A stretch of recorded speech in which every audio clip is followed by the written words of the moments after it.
Ladies and gentlemen, can I please have your attention? I've just been handed an urgent and horrifying news story, and I need all of you to stop what you're doing and listen. I am that dude, Bodkins. Yeah, DP lost like, deep. Yeah. Right, where he's wondering he's like, I Patty to patty. He won style, like no weight classes. Yeah, basically, like I said, there's been a couple guys that are like, it's ridiculous. No way. There's nobody else out there. He's your guy. That's just not my mentality, bro. Like, Yeah. Leave the ladder down. That's my always like, hey, somebody helped you out. Why not help somebody else out? Return. Give a big round of applause for the one and only Bodkins Show. Or bringing Craig Counsell down the interstate in a move unexpected. I had people. I'm going to repeat that again, folks. I didn't stutter. Welcome to the Bodkins Show.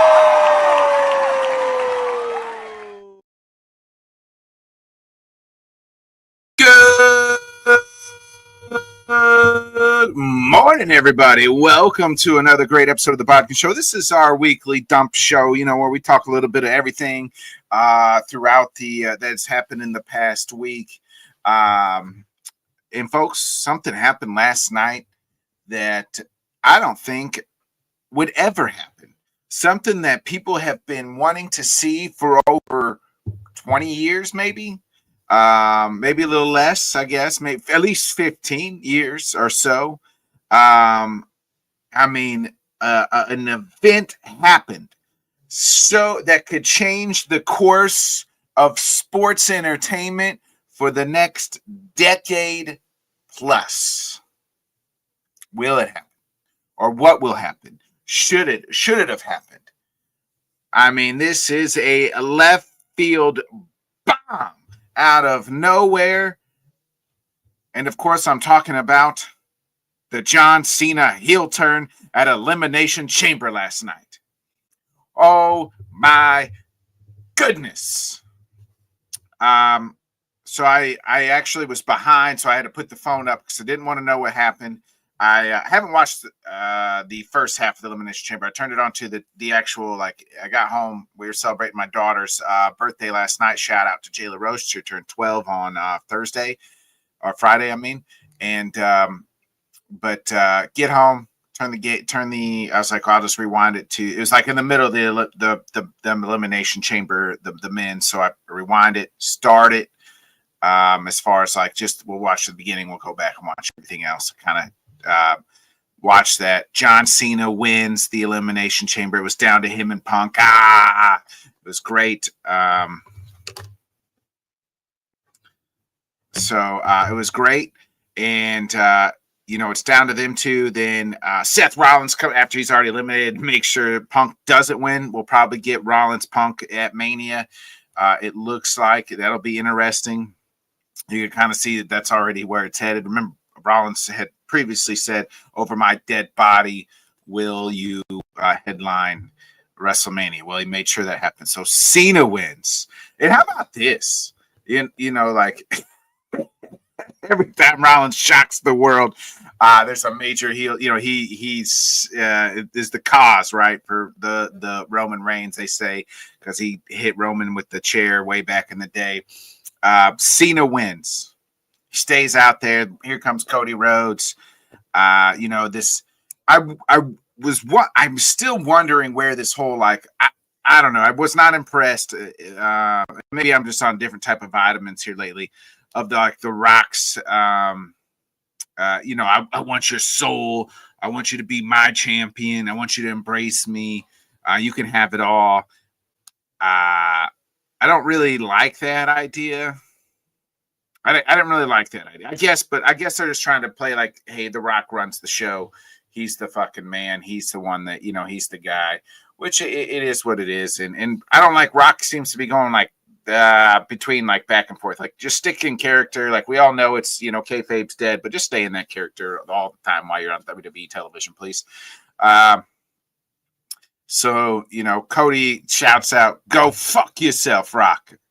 And shouts that out, and everybody, you see Cena in the background. And then, him and Cena are about Rhodes, and Cody and Cena embrace. and then all of a sudden you see The Rock do this, and in AA, I mean, John Cena has turned heel, something that wrestling fans have clamored for, have asked for. We've never got a John Cena heel turn in 30 years that he's been wrestling.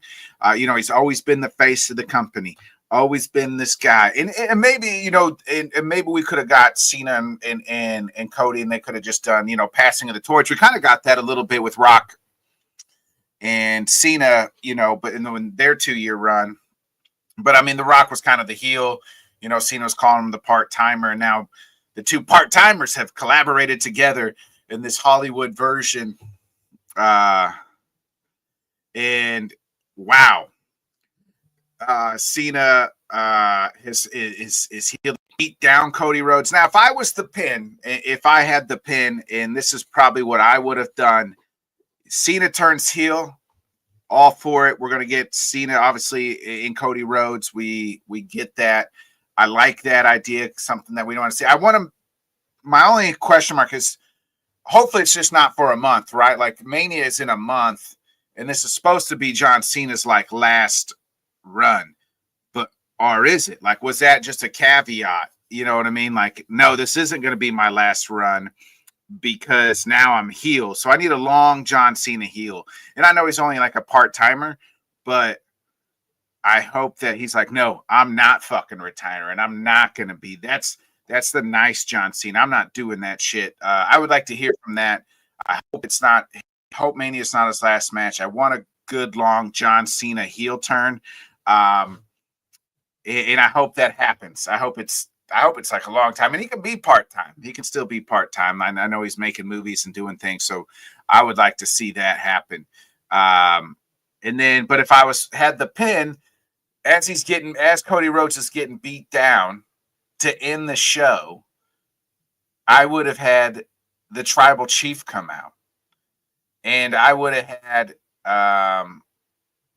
had Roman Reigns make the save for Cody Rhodes and fight The Rock. And then we're setting up Rock Roman, which we've all kind of wanted, as the Tribal Chief, who's the real Tribal Chief. And then Cena Rhodes would have been great. So it's a history making. Speaking of history making, we have it's time to bring back an old friend. We made me and this guy have done probably the most shows combined of anybody that I've done shows with. Johnny is he's on a sabbatical. He's on a hiatus right now, but he'll be back hopefully. But I had to reach out to my old friend. Friends of the program know that me and this man used to do a show every Monday night called The Buffoon and Bodkins. Give it up for Mr. Tanner Dawson, baby. Let's go. Need the relief picture, please. Come on, let's go. Tanner, what's up, my man? I was just kind of opening up the show. The shocking news, the life-changing John Cena heel turn last night. I know you're not a huge fan, but you've kind of gotten back into it a little bit. Yeah, I've been paying. I haven't been able to sit down and watch, but I've been paying attention to some of the wrestle news and all that stuff they do. And yeah, I can't believe we have a Cena on tour, and he's going to be a heel through most of it. Yeah, all of it, right? And I was saying, I wanted, allegedly, it was announced that this would be his last year wrestling. This would be his last Mania. I hope that's not true, because that's a month away. I need a long Cena heel run. Yes, and that's what we should get. Hopefully, we get it before he finally bows out. But yeah, I hope they make WrestleMania with Cena something spectacular. I want to see bloodshed. I want to see drama in a hour period, right? Of just Cena drama. That's exactly what they. I think you're going to get that. I think it'll be like an unsanctioned match, or it'll be something maybe not unsanctioned, but it'll be like a something where rules can be broken and things like that. It'll be something on the lines of that. I don't think that Cena is winning, Scott. My reason for that is they've made Cody Rhodes this star, and how can you do that? You know what I mean? You got to continue to build him up. on the next. I think Cody wins, but I think it'll be an incredible run here. So, right. But I mean, don't think we're done yet. I don't think we're done yet at all.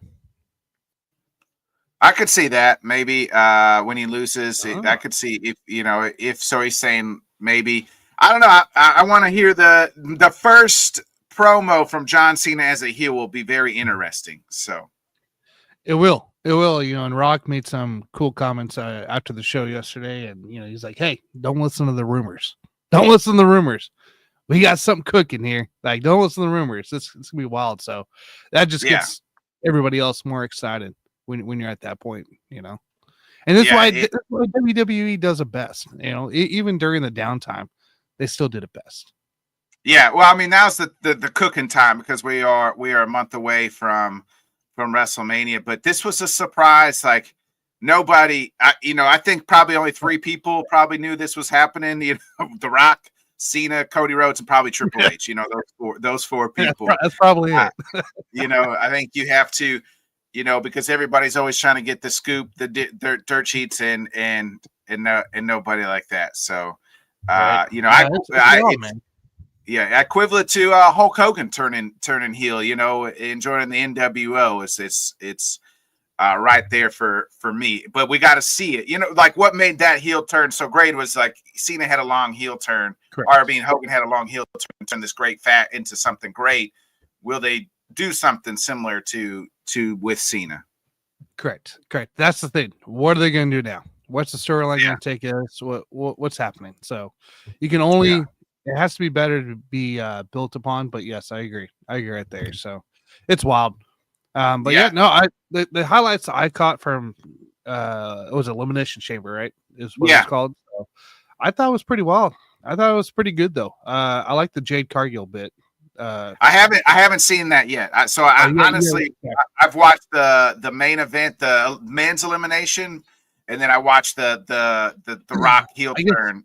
I haven't seen enough of the men's elimination. I saw a lot of KO stuff, and I saw a lot of the women's. That's about it right now. I got to catch up on some others. I just, like I said, usually I'm not be able to watch during the live, so I usually catch up through highlights and stuff. Yeah, same. I'm the same way. Let's move into some other big news. Yesterday, about 6:30, 7:30 our time, Deebo Samuel headed to the Commanders, and I mean, wow, an absolute trade from the 49ers for a 5th round pick. Now it seems like the Commanders are taking all of Deebo's salary, but for a 5th, and I think that's why for a 5th, right? You're taking a guy who's been banged up and has a pretty good sized contract. And the 49ers were up against it, right? Like up against the cap. Correct. Yeah. But we got to remember too, like they're trying to move Jonathan Allen out, right? So that's gonna be a big salary dump right there. If they can get that finished up here, that's a mixed move, all worthwhile in the end, as much as Allen, but they got a great line there. Now you add Deebo on top of Scary Terry and Diami Brown. Who else knows what else is going to be kept or added piece-wise? Zach Ertz is probably still going to be there for a while. He said he's coming back, Yeah. So you got a nice young rookie to complement him. This team's shaped up right now. I'll do a little improvement on the O-line. You get yourself a couple nice corners. I mean, we're talking about a contender here, possibly going into. I mean, they were 4 quarters away from going to the Super Bowl. You know what I mean? In all honesty, right? What else can you ask, right? What else can you ask on a first year quarterback, first year ownership? Really, like you can't first year head coach, but you know what I mean. First year of taking over there, that wasn't the storyline. The storyline was to improve. The storyline wasn't to contend, and that's just it's more more impressive as you look at it. And quick turnaround. Obviously, they nailed it by getting Jaden Daniels, but now though, like it'll be interesting. They're the Texans of last year, right? Like going into the off season, right? I mean, right? They had like this mediocre rise, like oh shit, like this team can contend. They nailed the quarterback position. They seem to got the head coach. But now there's a difference, like the Texans learned this year. There's a difference in being the hunter and the hunted. And you know, now you're not going to surprise teams. You know what I mean? Like now there's tape on Jaden Daniels. He's going to have to get better and still improve. Like he's a heck of a quarterback, but like you're not going to be able to just, you know what I mean? Like people are going to look at you a little bit more. There's going to be more pressure because now you made the trade for Deebo Samuel, a la for Diggs that the Texans did. So to try to put you over the hump there. Yeah, and I think he's kind of set up a little better than honestly CJ Stroud because look at it too. One plays in the AFC, one plays in the NFC. Yeah, and what do they got in that division right now? Well, you got nobody in the Giants, but you have to contend with the defending Super Bowl champs right now with Philadelphia, who isn't losing people. They're just going to get healthy on the offseason. Yeah. And then if the Cowboys can get something together, we've seen them be good and we've seen them do what they do, and that team, that's the unknown, right? For winning division, you don't know what Cowboys you're going to get, but it's quite frankly, the only team in that division that isn't going to be competitive is probably the Giants, and they should be, but I think that playing in the NFC helps Daniels more than anything because it is weaker from a competitive standpoint. It really is, but. I don't know, man. I think Daniels has a little bit more weaponry to himself, to his game than CJ Stroud does. I really do think that because CJ Stroud, he can scramble, but he can't scramble like Daniels. Like we're adding on like a Lamar Jackson type of weaponry with it, and we've seen Lamar get so much better in passing. We're only going to see the best there from Daniels, I think, as well, in that kind of trajectory. So, I was surprised for only a 5th round, but I guess when you're taking on all of Deebo's contract, that's the reason. Like, man, I think that knowing you're going to get rid of Jonathan Allen's salary, you're probably going to make another big move on top of that. You know, there was rumors of this past week in Green Bay of a 1st round pick for a receiver for like Wicks or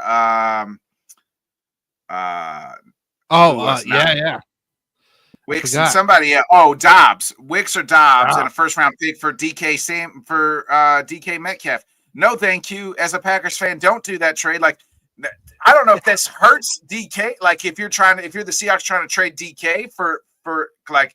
Does this hurt his stock as far as like, hey, well, they traded for a 5th rounder? It kind of does hurt. I mean, let's be real.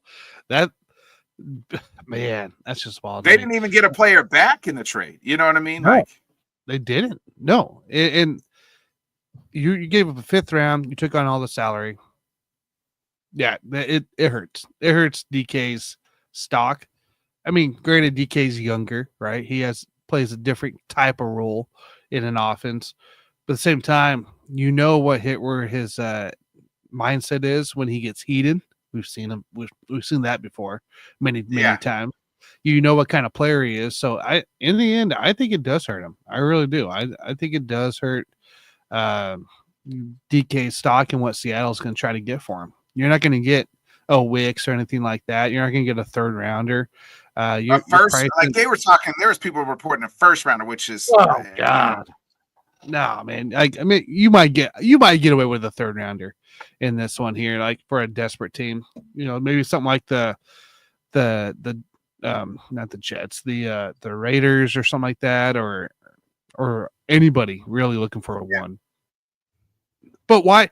If you're Seattle still, why are you getting rid of pieces? You're still competitive. You finished with 10 wins, didn't make the playoffs, and just the way it goes because you lost 1 game you shouldn't have. Yeah, but like you're still sitting in a good position in that division.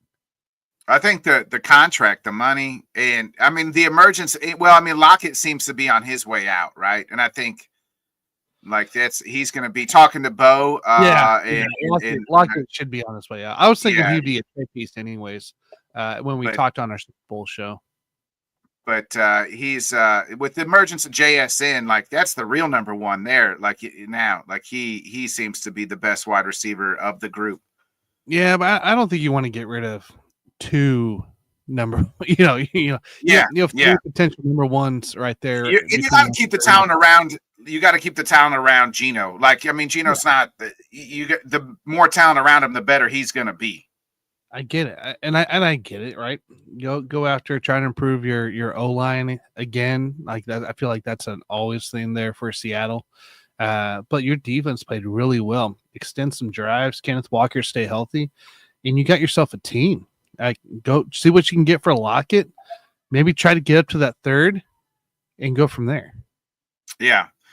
In other NFL news throughout the week, Matthew, the first domino they said was Matthew Stafford is kind of, and he is.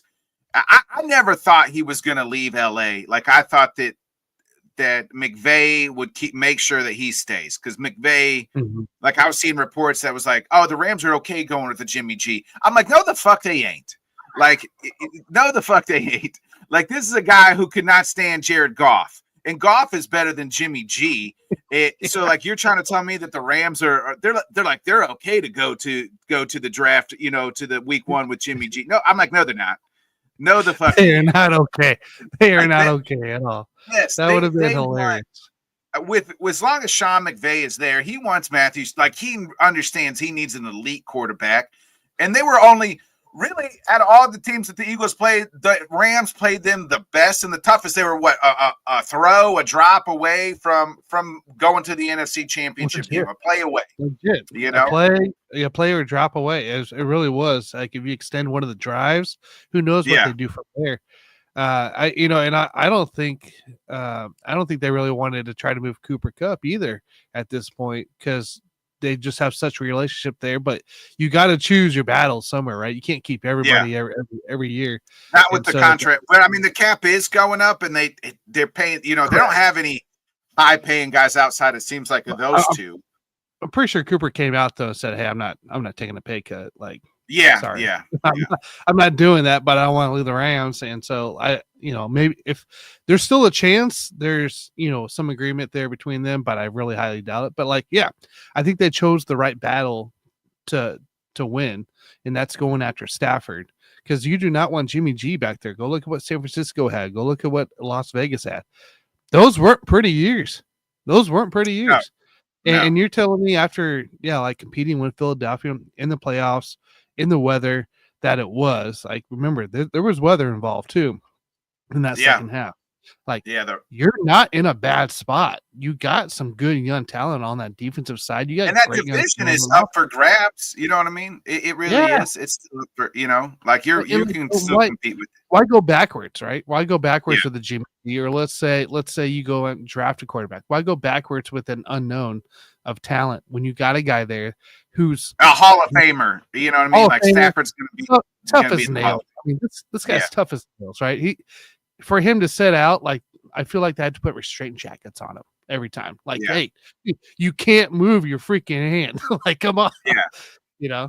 It's you got the right leadership there. Why risk it? Why risk your chances? So I wasn't buying the notion that he was leaving. I get they were like, hey, I felt like they were going to take a deal. I think he wants to stay in LA as well. So he probably left money on the table, but he's made enough fucking money. I mean, I don't want to say like he's made enough. Everybody always wants to make more money. That's what makes the world kind of go around. But he's got to look at it like going to the only team that I felt like should be in that sweepstakes that they were talking about was the Steelers. Like they're probably a Matthew Stafford away from winning, going to on a Super Bowl run. If we're talking about if we talk about Steelers, right? I mean, if you watch the last 6 games that they ended up losing, this wasn't a Russell Wilson problem. This was a weird disciplined problem. This was more of a combined team issue, aka, I mean, let's be real. Your number one wideout dropping balls like that, the attitude that he gives, it was just a weird Tomlin last half because the team looked fully undisciplined. The team looked fully unbought. Meanwhile, Russell Wilson's reaching for 30 yards and then taking a hit 30 yards down the side. This wasn't a quarterback issue in the end. It really wasn't.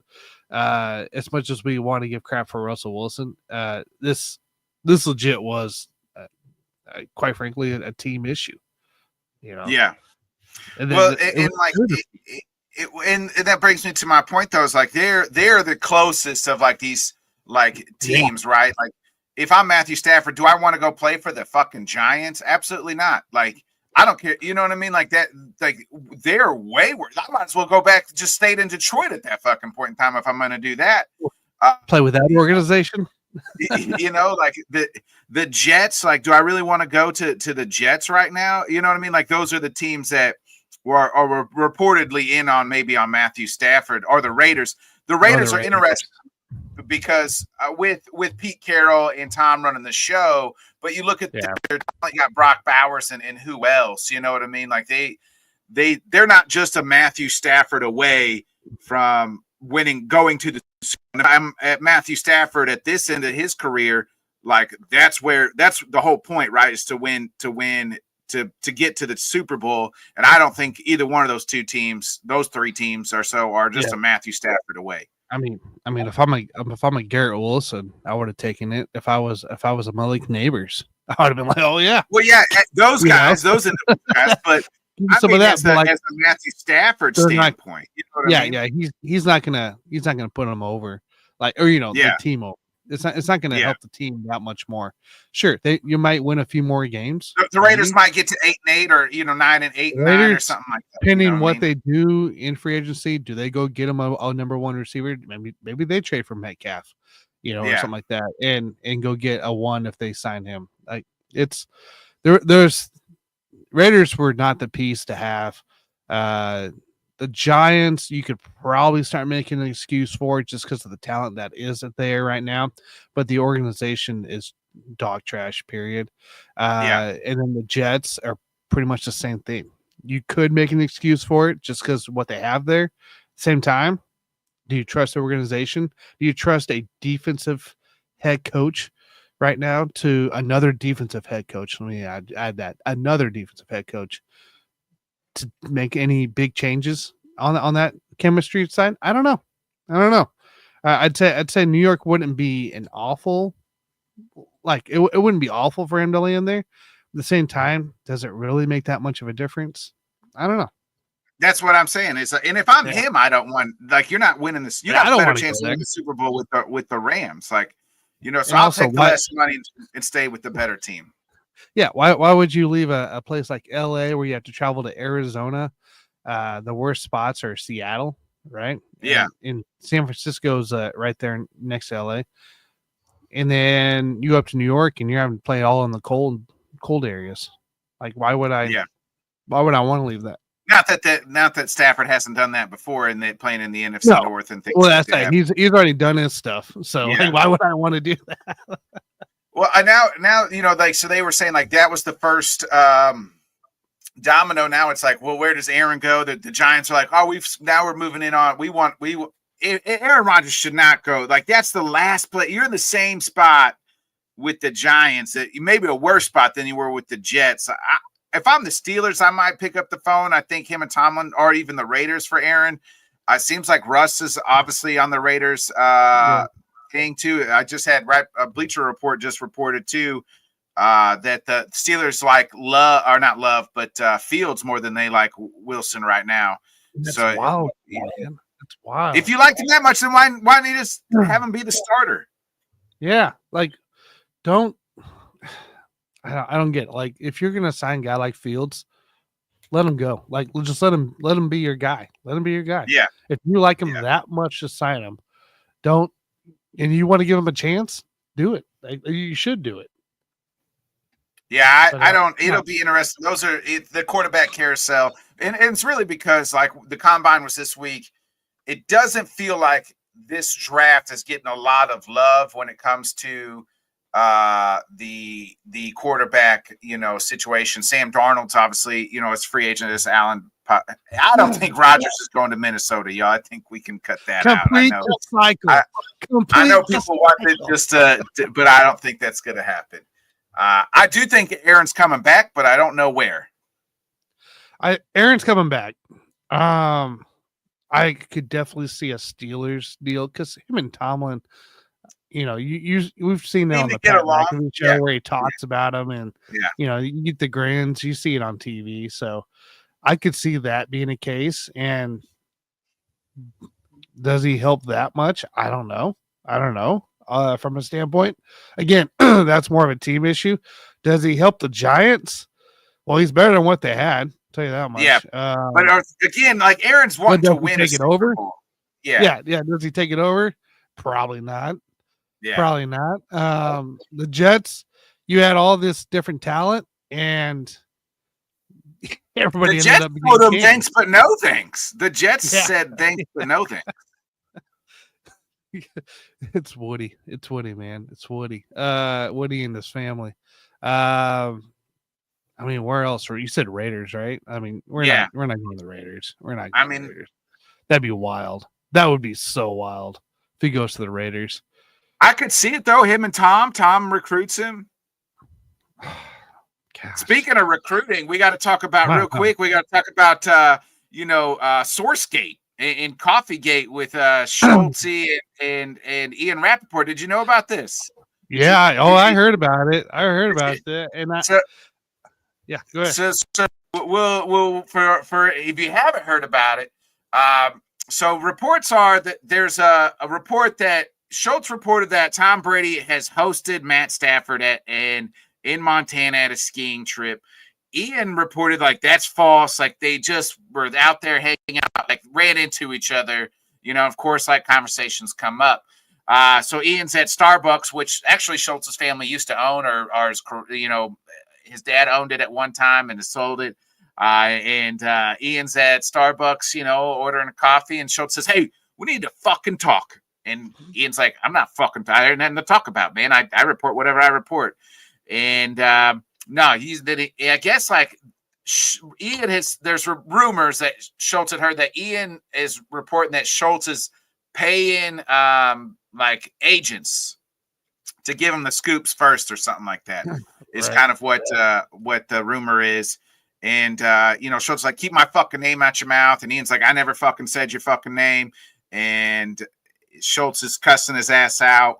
And well, they got into a heated argument. Unfortunately, there's no video of this, which is wild to me. In the video, the phone world we live in, it was reported that Ian said that it's got NFL involved, but Ian has now talked that down. And well, he said he's no longer a Starbucks lover.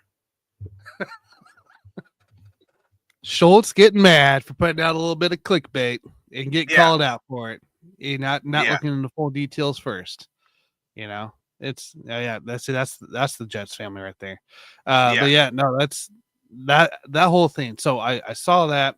I went back. Duke it out. Can we get like a Ian and a Schultz? Like they're already at the combine. They should have just done like a strengths of feet competition. Where they both got to do like bench press and like they're both running the 40. We could have made a whole spectacle out of this. I probably would have tuned in for that. Yeah, they could have definitely made a whole deal about it here. Yeah, Schultz out here throwing out a little clickbait action, trying to get some clicks, and then Rapp's like, nah, that's not how it went at all. Like, quit it. I mean, it's the insider game. It's gonna be a little grimy. I think that's kind of expected, right? But like, I mean, just duke it out. Let's duke it out. Yeah, let's duke it out. Let's hey, we always need a little excitement. What better excitement than some NFL drama? I mean, let's be real. NFL takes over anyway, so let's add on top of it at this point. Yeah, I'd have tuned in. That'd have been the only workouts I ever watched if they would have had them two working out at the combine against each other. Going the 40 over here with the ball drills. That would have been epic. No, I thought it was pretty entertaining though. That Rap came on the next morning to Pat's show and kind of cleared the air basically. But yeah, I was just like, nah, Schultz out here trying to get away with crap that he knew that he shouldn't have said, or he said wrong, or he didn't get the right info. So because it's possible where they are, the report is where they were at and everything, that they met up or hosted or whatever you want to say, allegedly. It's a pretty popular place amongst the money grabbers. So and kudos to Shefty. I saw his tweet was like he posted a picture of Starbucks and was like, gotta have my head on a swivel in here. And so, I mean, the other insiders, obviously, and everybody seems to be having kind of fun with this. So I haven't seen like Schultz like side of it or like him come out on anything. But Ian seems to be taking it on the chin and it kind of messed, playing along with it as well. Right. Yeah. Yeah. I think, yeah, in the end, I think these guys probably calm down and realize like, hey, you're just doing your job. I'm doing my job. It looked bad, my bad, and go from there. Clear it air. Yeah. Right. But yeah, at that time when I heard that report, I'm like, we're getting a little excited, aren't we? Yeah. Somebody got mad. And usually the person that gets mad though is the one that ends up with the false info. And that's why they get because they get called out for it essentially by the rest of the fans. And now I look bad. Yeah. Yeah. Yeah, now it look bad because of you. Yeah. But I mean that it'll be interesting, but Stafford's the first domino fall. Rodgers still out there. What I think he's going to play. Where will Russ Wilson go? And in this draft class, we got the two guys at the top, and we'll see, kind of what happens. I want to shift gears to college basketball. You're the one that's, you're entrenched in it. This is the time of the year where I'm, finally watching some games. Yesterday I saw Tennessee get the big win on a last second shot. Auburn, huge, they blew out Kentucky. I mean, this SEC, John, we always have Jonathan Grisham on Mondays talking about football, but SEC basketball, baby, is crushing it. It's killing. Yeah. Is it wide open this year, or is it like Duke, Auburn, a couple of these, like, are we secluded to the Final Four as we, kick down the doors to March here? I think so. What I've been kind of guessing on and seeing here is basically it's Duke in the SEC. All right. You might have a little dabble of Houston in. You might have a dabble of one of those four teams up there in the ACC between Creighton, Marquette, St. John's, and UConn. You might have those in the mix there, but in the end, I legit think it's Duke in the SEC. That's your contender. Pick any SEC, like Auburn, whether it's Auburn, Florida. I was talking about on the Raccoon Sports Hub on Tuesday night futures of Missouri. Possibly making, depending where their bracket lines up, right? We're talking. Yeah, they Missouri lost yesterday to Vanderbilt, unfortunately. Which it's Vandy at Vandy. Like it's just what it's going to be. Like that's just how close this whole division is, though. Our conference is, I like that. But like it's just amazing to me because the SEC, like you can go down the way, right? Let's say. Anybody that plays Vandy, you try to avoid, and that's really what it is. Because Vandy, we saw them in football this year be a force at home. They're a force at home as well in basketball this year. Like they've really stepped up here in their program here. Like you're talking about teams like Kentucky that can still contend for a Final Four spot. Missouri, we're talking Mississippi State right now. Ole Miss, could turn it on again. They won yesterday. I mean, Mississippi State's ranked 24. Like, you know what I mean? So like the whole. They crushed LSU yesterday. So, but they've had some big wins and they've competed strong. Tennessee, Alabama, Auburn. I mean, we go down the way there. I'm pretty sure I could probably at least have 7 contenders from the SEC that could hit the Final Four, pending where they drop in the bracket. And I think your main outlier is Duke. I think Duke is the best team outside of anybody in the SEC. Obviously, they're better than some in the SEC, but like what I'm saying, like it's SEC or Duke. That's your contenders. That's your title run. So because I'm looking at just like the top 10, right? Like SEC's got Alabama, Tennessee, Florida, and Auburn. So that's like 5 teams in the top 10. Florida. Yeah. Florida's 3. So you have Auburn 1, Florida 3, and then 5, Tennessee, Alabama 5 and 6. That'll change. Tennessee might move up with the win yesterday, and then so like then it's just like Michigan State's at 8 and Iowa State's 9, Texas Tech is 10, but Man. Iowa State, we've seen them against good teams. They can't contend there. Michigan State, Tom Izzo can only go so long in when it comes time. His team's gonna be ready for the tournament. I just don't think they can go long enough there to reach the Final Four. I think they can fizzle out against good teams. What about St. John's here? I mean, year 2 with Rick Pitino, he's got that team. They got them going, but they struggle on the road. They struggle on neutral sites and on the road, and that's the worry, right? If you're not playing a home game, and that's for a lot of these college basketball teams this year too. Like, can you guys make a run? Can you make a run on a neutral site and not at home? UConn's the same way. We've seen Creighton the same way. Like St. John's, I like a lot, but they have some tough losses where they should have blown out some teams. In that matter there. I like St. John's, though. Speaking of UConn, they're not ranked currently. They're obviously the 2-time defending national champions. Like, are they just like on a rebuild here? Or it's about as Hurley wishing that he would have took that Lakers job? No. It's just a down year. It's just a down year for Hurley in UConn. They'll bounce back. They'll make the tournament, though. They'll still make the tournament. Yeah. No, they'll be a tournament team. They definitely got some what do I want to say? They got some good wins. They got some bad losses. But this is a team, too, that has opportunity to still make a splash somewhere. I mean, if they turn it on. When they turn it on, they're really, really good. They really are. But it's the close games that are really killing them there. We saw it early in the year with Memphis. That Memphis game was awesome. But at the same time, UConn couldn't stop the big or the three-point line. And you go from there. You're going to look at UConn losing to St. John, losing to Villanova, losing to Marquette. Like, they're losing these games that they shouldn't be losing. And it's not that they're horrible or anything. It's just a down year. It's a down year. They'll bounce back. I'm not too concerned with them. Okay, so at least I know during tournament time I can pick them to at least maybe make the Sweet 16ers. I think you can get them to the Sweet 16, depending where they drop, of course. In the end, it's gonna be who else you got to get through at that point, because there's some good, kind of like what Chris said in the comments there. There's some good D2 guys out there that we got to watch for. There's a Colgate team that Cornell threw up 67 points in the first half the other day, which is mind blowing. But that's a team that scores a lot. And that could give trouble for some teams like a UConn, like a KU. We can go down the way there. And then there's Drake out there. There's some, if UNI sneaks in, there's some teams out there that can definitely make a splash. That could give some teams some fits. So.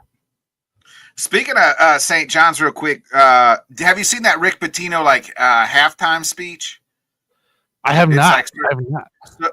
So it's on Vice. Like, there's a show that's kind of been following them, and they're just now putting it out of Rick Pitino. But there's a halftime speech where he's like, "Where the fuck are you guys from? What is wrong with you?" He's like, "When you guys face adversity, you guys just crumble." He's like, "That's when you're supposed to dig in.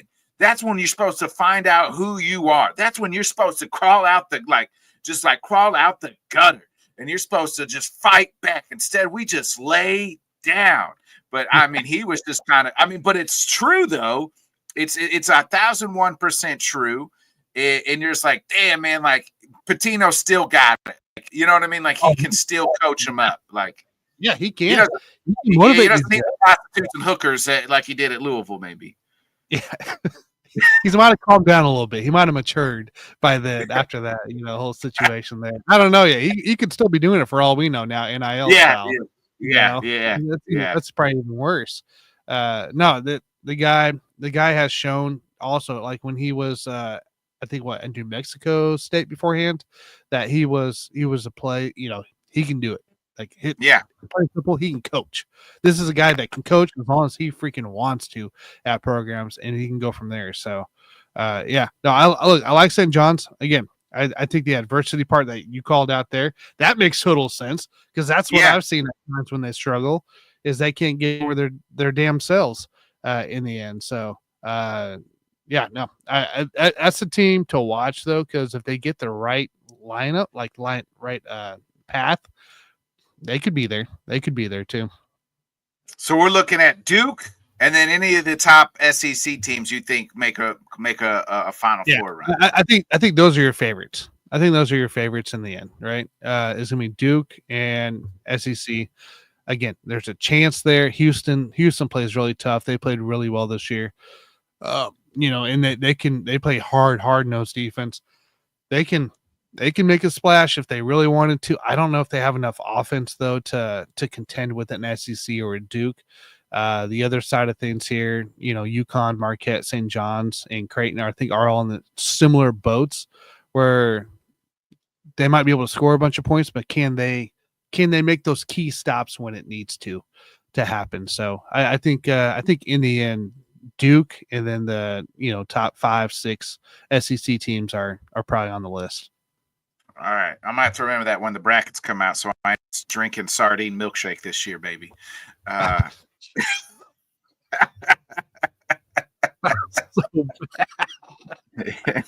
bad memories.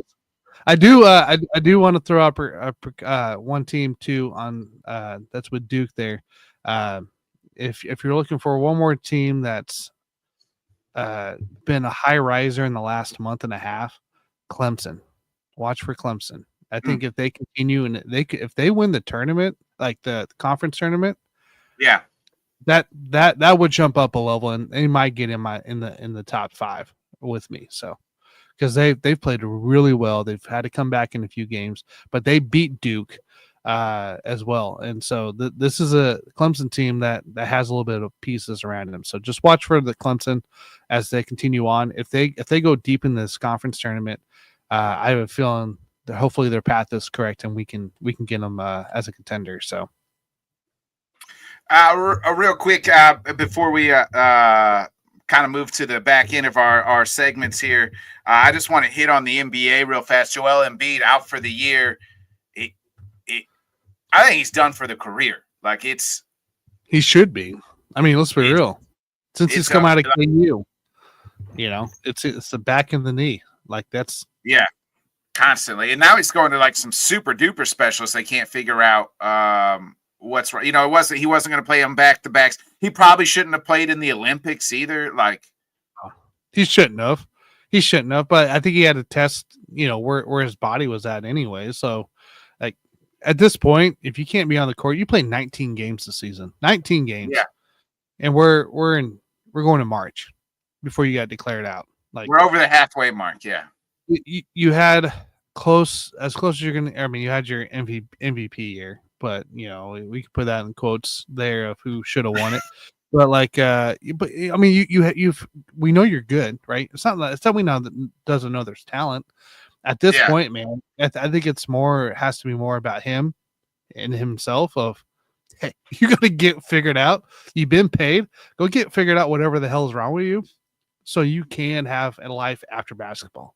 And I think the best ability is availability, and eventually you're going to need to walk, like you said, after the game of basketball. Gosh, man, he's going to be walking with a cane for all we know by the time he retires hopefully this year.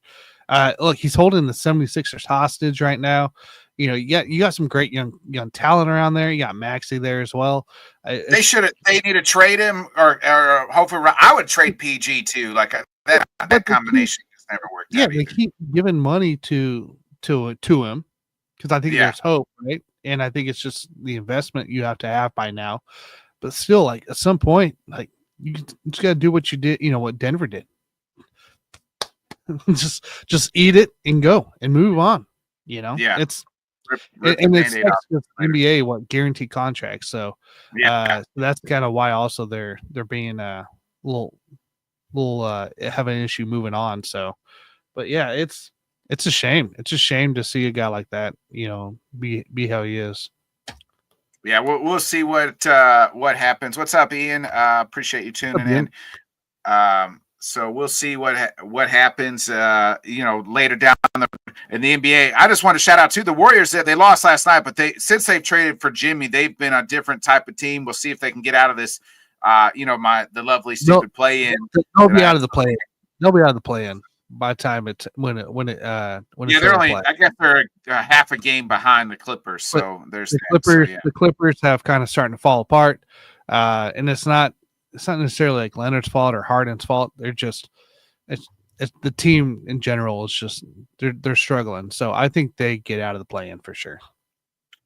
Yeah, I think you're right, and I think the Lakers. I mean, what that move? I mean, I would not be surprised to see the Lakers in the Western Conference Finals with LeBron and with Luka. Well, they were already on a 6 or 7 game win streak when they traded for Luka, right? With AD. Yeah. And then you add Luka on top, and they haven't lost any of that mojo. Like you've had 2 losses in the last 10 games. The way they've started playing together, and the fact that they didn't have to release a bunch of depth pieces to go get a guy like Luka, like you just basically swapped AD for Luka in the end. And Hachimaro's out; he's out for a couple weeks there with an injury, so that we'll see how that rotation goes. But I mean, you just give more playing time to Luka and LeBron. But watching those games, it looks like LeBron feels a little, revitalized. Like I think so too. The thing of it is like as good as AD is, but again, it goes back to Embiid, like the best ability is availability. But with AD, LeBron still had to have the ball in his hands all the time, right? Like now with Luka, he doesn't have to be the point guard. Like he doesn't have to be. He gets to be the guy that's running and sprinting down the court, and Luka's going to find him. And LeBron is, even at 40 years old, is still stronger, faster than a lot of other guys in this league, So he's getting wide open looks and shots. And the more Luka is getting more involved and more, playing time that he's going to get, and they're going to figure that out. And I know, and I said this when the trade happened, like that was a trade for the future. But shit, man, like they could make the Western Conference Finals this year with that squad, with them. They really could. I mean, they were already on a momentum swing of going that direction, right? Of being one of the top teams, top 4 of the West there. And now you add Luka in, and you're able to build that that chemistry feels like it's already there. And that's some of the hardest things that we've seen when superstars get on the same, try to get on the same page there. That team. It's amazing. If you look at LeBron's career too, when he does play the best, when he does go further in the playoffs, we've seen him carry early, right? We know the Cleveland games where he went to the finals and he had to carry his team. But like when you're able to get another guy to have to run the ball, aka Kyrie, aka Wade, right? Like we've seen success there. We've seen success there when they had of course, now I can't remember their first championship there. But like he's had guys be able to handle the ball at points when needed, right? And then he's able to float around, get open, or make the rebound or the second chance points or the screen. Like he's able to play, I don't want to say more of a role player type, but he doesn't have to have off the ball. Yeah, off the ball. Yeah. So I think that kind of those history of having another guy be able to handle the ball is huge for him. And it puts this Lakers team on a different level. Because again, they got great depth pieces.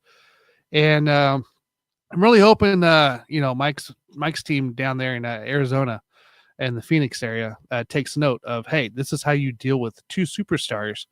And you have to go get depth, not more superstars. So not more superstars who play the similar role.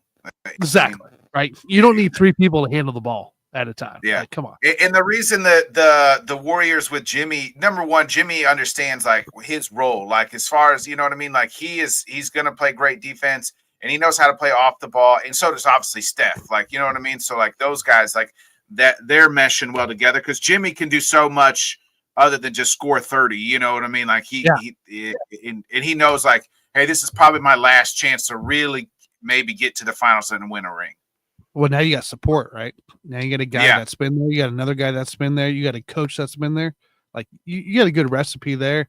I think another team similar there of a guy that found a home and his actually be able to play a role that he excels at is Russell Westbrook in Denver. This year, I know his name's not being dropped on ESPN or whatever else as much, but he's having a really great year. He's had a couple, he's had a couple injury weeks, but he's had a really great year with that team there, and he doesn't have to be the full sole focus point when you had Joker, Jamal Murray, and now Christian Brown. They're emerging as well. So I think Westbrook is also having a nice little year there when he needs to, and he does score a bunch when it's time to take over, and you have guys out. That's the guy. He's there, so he still does his thing. It'll be interesting what happens there the rest of the way. We're about 2 months away from the NBA playoffs finally kicking off. So we got two last segments here before we get up out of here. We introduced this segment a couple weeks ago. It's called Around the Web, Tanner. So I find crazy shit around the web that are just weird, crazy stories. So a couple weeks ago, me and Johnny talked about this actually. Lily Phillips, who is an OnlyFans person, slept with over 100 men. In a 24-hour time period. Well, guess what? Wouldn't you know it, Tanner? She's pregnant. She's pregnant.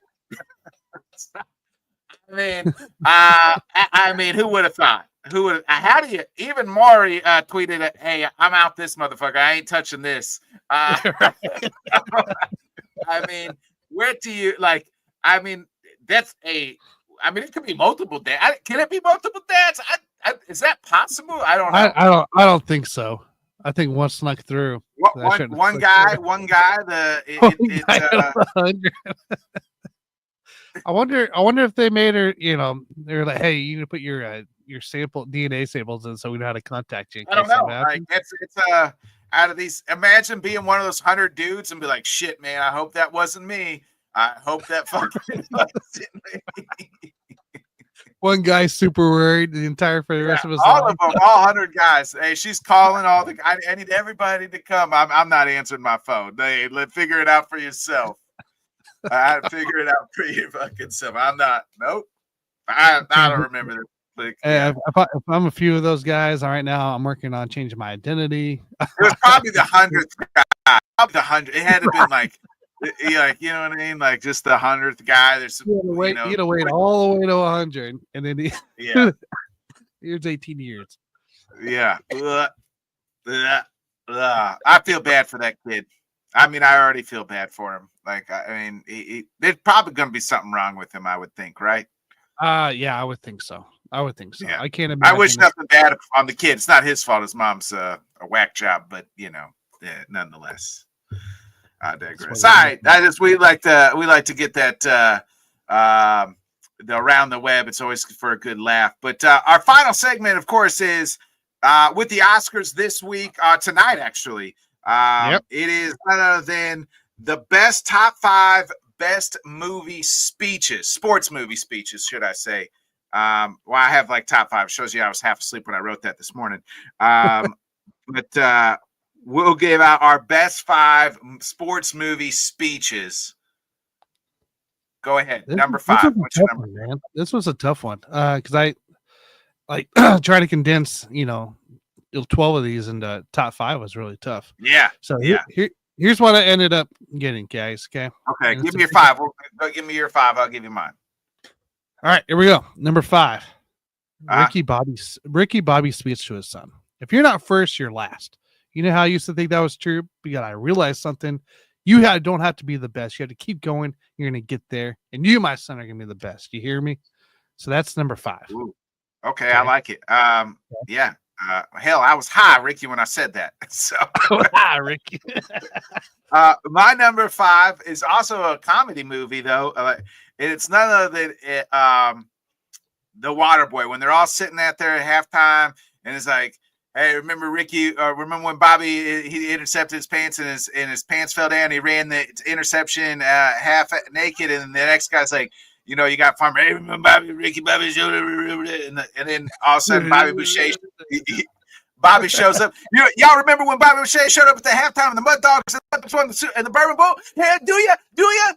So that's my number. That's my number 5. My number 5. I like that. Let's see here. What's your number 4? did switch switch it up there. I gave you actually 4, but I'll give you 5 here. I wrote it Okay. down weird. Actually, Happy Gilmore at number 5. Adam Sandler there. So happy speech to Shooter McGavin. You're in my house now. You're in my world. You can't compete with the free of my golf swing, McGavin. I'll knock you out, then I'll take your trophy home. I thought that was pretty great. Okay. That was pretty good. Okay. My number 4 is from Remember the Titans. You know, you blitz all night. You remember, they will remember the night that they played the Titans. You don't give them an inch. That's my number. My Remember number the Titans 4. have a ton of great speeches. Yeah, out there. yeah. Ton of them. You got number 3. Number 3 is none other than you got to have this speech here if you're a baseball fan. League of Their Own. Tom Hanks. Ooh, there. yeah. There's no crying in baseball. The speech there. That's a There's good no one. crying in Yeah. baseball. There's no crying in baseball. No crying. I don't care if you're a girl. You don't show the weakness on the field. We're here to play to win. You got to be tough. There's no crying in baseball. Oh, I like it. And that's the truth. Yeah. There's no crying in baseball. My number 3 speech is from Any Given Sunday. The pregame, I don't know if it was halftime or pregame. I think it was pregame speech. Opportunity. You give every inch.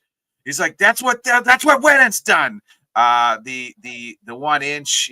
That's how we gotta fight. We gotta get together and we all gotta fight for that 1 inch. Because that 1 inch is between winning and losing. So give me Any Given Sunday is number 3. You got number 2. Look, number 2 was a tough one because I was between like 3 different ones I like a lot. I could go the Remember Titans. I could go the Battle of Gettysburg speech there. Yeah. I think that one's pretty inspirational there. But I think I'm going to take a little Jackie Moon here on number 2. Okay. Ooh, okay. We're taking a little Jackie Moon here. I want you to look into the eyes of your teammate. I want you to see the heart and soul of a man who believes in you. Now let's get out there and show them that we're more than just a bunch of guys in tight shorts. We are a team. That's what my number 2 is. I like it. My number 2 is, and who knows? Like I'm assuming this was semi-real speech, and that it's from the movie Miracle and Herb Brooks. Obviously the great moments come from great opportunity. That opportunity you earned here tonight. The opportunity, they beat you 9 out of 10 times, but tonight you skate with them. Tonight you win with them. As he gives the pregame speech for the USA team to beat the Russians. So that was my number 2. I like it. I'm Your down number for that. 1. Number 1. We're gonna go way back, guys. We're gonna go to the Sandlot. We're going to the Sandlot. Hey. Smalls' speech to the team. You're killing me, Smalls, but you're not just killing me, you're killing the team. This isn't just a game, it's a game of a lifetime. If you're not going to give it everything you've got, then you don't belong here. So pick yourself up, get out there, and show everyone what you've got. You got one chance, one shot at this, and I believe in you. There you go. I like that. Heroes get what is it? Heroes die, legends never die or something. Heroes get remembered, but legends never die. Yep. Yeah. Exactly. Yeah. My number 1 speech is from the movie Rocky Balboa, where he's talking to his son, where he says, "Let me tell you something you already know. Life ain't all rainbows and sunshines. It's gonna kick you to your knees. And it's how you get up from that. What it is how winning is done." And that speech. Let me. I could probably find it here. So we just get the whole speech here. Oh, let's. I had to. Here it is. Rocky speech. Yep. Here we go. You and me ain't nobody gonna hit as hard as life. but it ain't how hard you hit. It's how hard you get hit and keep moving forward. How much you can take and keep moving forward. That's how winning's done. Now, if you know what you're worth, then go out and get what you're worth. I like it. Yeah, That's a great. That's my number one. That's my number one. I think you know, Kicking and Screaming had some good ones there. Little Giants, you remember Little Giants there? One time. Yeah. And then one, you know, we didn't mention here, but Rudy. Yeah. Norman Dale from our recipes, Gene Hackman too. By the way, so yeah, watch one. Yeah, that's a good one too. You're already winners in my book, so I like it. Yeah. So, all right. Well, Tanner, that pretty much sums up the show. I appreciate you joining me this morning. You know, so Scott, this is the best. Oh yeah, I can't wait till I turn 40. I'm gonna reenact. I'm getting a shirt. You know, on the back. I'm reenact that. Yes, I'm 40. I'm a man. I can finally say it. I'm about 2 years away. Yeah. I'm not a man until I'm 40. That's what I always said. But I appreciate you joining me this morning. Yeah, man. Thanks for the invite. Go ahead and get those plugs in real quick. Yeah. So here in about 20-ish minutes here, we'll be going live on the Rec Room Sports Hub. We'll be going over our Sunday bets of the day there. So on the Lock It In show, come tune in there. It'll be interesting. There's some. It's a smaller slate, obviously, for a Sunday, but we still got a lot of games and player props to look at. Tomorrow night we got Jim on. As far as I'm aware, Stadium Series was this weekend, so he's finishing that up, and hopefully we can get him on tomorrow night. Talk Four Nations. We can talk Stadium Series. We can talk Elimination Chamber with him, and I'm sure a lot more. So on the Let's Talk Sports show, on the Let's Talk Sports Network there. And then Buffoons are off this week because we're doing every other week, and we're back at it next Saturday for some more sports betting. So that's kind of what I got going on. Oh, Basement Brood Fantasy Football. There is fantasy talk underway. First episode of season 2 just released the other day on Friday. Make sure you go check it out on Basement Brood Fantasy Football. We talk about three fantasy football impactful coaches, whether it's positive or negative.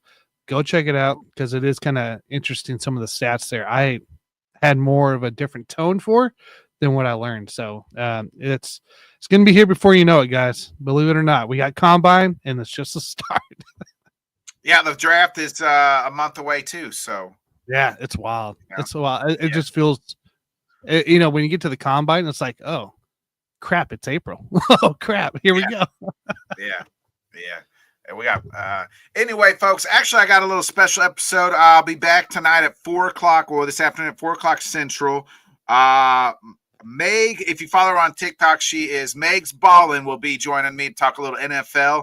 The Atlanta Falcons is her team. We'll talk with Falcons all about the draft. She's clear across the pond, so it's always interesting to talk to people across the pond and how they become NFL fans. So we'll your guest you had on last week, the history of fantasy sports. I caught a little bit of that. I haven't finished it yet, but I thought that was pretty cool. Some of the stories you had there with him. Yeah. So yeah, Larry was a great guest last Sunday, and as we continue our Sunday guest, one-on-one conversations, always I enjoyed probably some of those, some of my favorite shows. So we'll continue that series this weekend's guest. We had to bump up the time because 7 o'clock Central is like 1 at midnight over there across the pond. So I said, hey, we can move up the time. So let's figure it out, right? Yeah, we'll figure it out. So other than that, I'll be back at that time. Other than that, folks, we'll be back. Hopefully, I think Johnny will be able to join us next Sunday, back from his hiatus next Sunday morning. So be a friend, tell a friend, like, subscribe, share. We'll see you then, folks. See ya. Thanks so much for joining us, and until next time, let's talk sport, friends. Thanks for watching.